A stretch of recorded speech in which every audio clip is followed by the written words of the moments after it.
Hey everybody. So today we're going to talk a little bit about how to make this project 1 and 2, the principles of design and the elements of design. And so I'm going to show you some examples of finished student projects. These are done, the finished projects are done on watercolor paper, and the student would go ahead and print out, like in Microsoft Word, a font that they like, and they would transfer it down with pencil onto their image and then ink it and erase all of the ink. Now in this one, I'm noticing that they used a turtle, and you can see here how they use the term repetition, emphasis, and pattern, all because of the back and the colors that were used. And there you can see contrast, kind of an interesting way to spell it there, alignment, and so on. So, and here we have rhythm. So see how beautiful that's all put together? Now on the top, unfortunately, she got a little water on there, and that kind of messed up her font. But let's take a look at the starfish. And there we have texture, size, shape, and color. And there's like a little close-up of all of these, and you can kind of see how she did it. It's not perfect, but it looks beautiful, and she did a wonderful job with the watercolor. Look at how nice that is. All the little detail that she put in. So you'll be using your watercolor paper for these when so let's zoom back out. So here's someone who did their project with cupcakes. And again, there's, the variety here. So there we have the principles of design. We have emphasis, variety, balance, and contrast.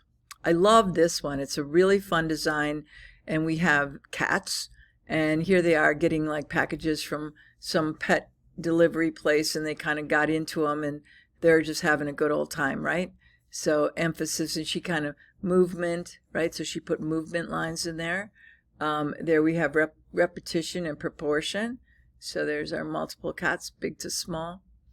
And then she also created this kind of fun cat, I don't know, jumping tree thing on the wall, and pretty much fun. So there we have value changes, line, texture, color, and form. There's a little close-up, kind of see how the work looks. All right, here's another. This is again a kind of an interesting piece. And sorry, I went a little zoomed in a little too much there. That's good right there. And so they did a kind of a VW bus with the elements and principles, kind of dividing it in half. And there we have all of our different ideas. I love this one. It's a sushi box, very well crafted. I think the design is great. And then they hand did their typefaces on the little cards. So there we have principles and elements, but the type is, describing what's in there is really small. So you really have to look for it. So there's our repetition. And then way over here we have texture. Wouldn't even notice it. Okay. This is another really nice one. It's like people on, I believe it's supposed to be a plane. And they just did a whole variety of different people and then colored in their t-shirts. Another cupcake. So I hope this is starting to gel as to what you need to do. This one was colored pencil, not in watercolor.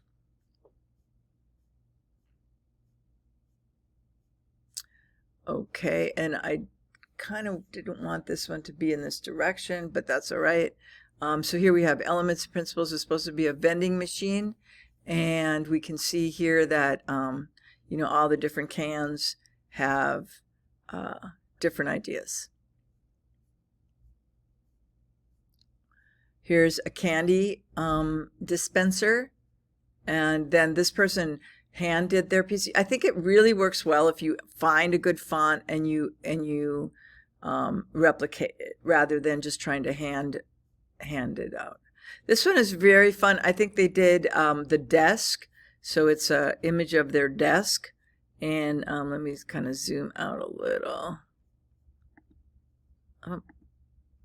And I think that's all I've got in the picture. But there you can see the books. We have line. We have space on a photo. Color on a little color swatch thing, and value. Form for the lamp, texture, shape, and so on. I love this one. I think they really did a great job. This works in either direction. So, I mean, if I wanted to, I could turn it this way and, you know, kind of pull it. Let me zoom it out a little. But you can see there that it works in either direction. So, there we go.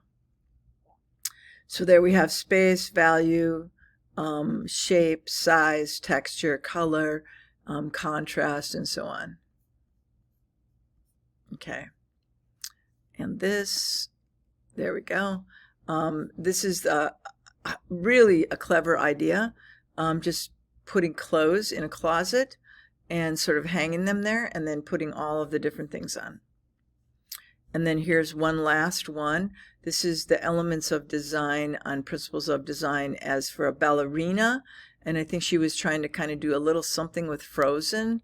And she's using, you know, the snowflakes and, you know, the dress. I think that this one would have worked better had she gotten the type a little bit darker. But for the most part, it's a really nice design. So I hope that these examples, this little example video, helps you think more about different ways that you can address this problem.